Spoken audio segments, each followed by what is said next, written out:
Data penciptaan lapangan kerja terbaru dari Depnaker AS menunjukkan perlambatan dibandingkan bulan sebelumnya. Yeah, the September jobs report was overall very positive. We had just over 260,000 net new jobs created in September. I think that's slightly higher than the consensus forecast.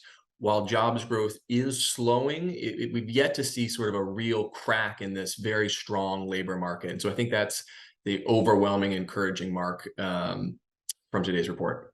Perlambatan seperti ini menurut analis mengisyaratkan langkah menaikkan suku bunga acuan oleh Bank Sentral AS atau Federal Reserve mulai menekan kegiatan usaha dan bakal menekan laju inflasi yang menggila sejak pemulihan kembali kegiatan ekonomi di tengah pandemi. Dengan demikian, angka pengangguran di Amerika Serikat mencapai 3,5%. Ini merupakan penurunan dibandingkan bulan sebelumnya yang mencapai 3,7%.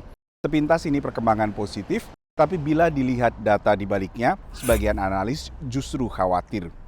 Karena turunnya angka ini juga terjadi akibat kembali turunnya partisipasi angkatan kerja. We've got a tight labor market. We had some folks drop out of the labor market in September. The labor force participation rate fell slightly. I think we also learned on Tuesday that we're seeing some of that slack leave the labor force with the number of job openings and the number of the labor turnover falling in August. I think that's a little dated probably at this point. I actually would expect going forward that to heat up a little bit more heading into this winter as more and more folks need work to go out and fight rising inflation.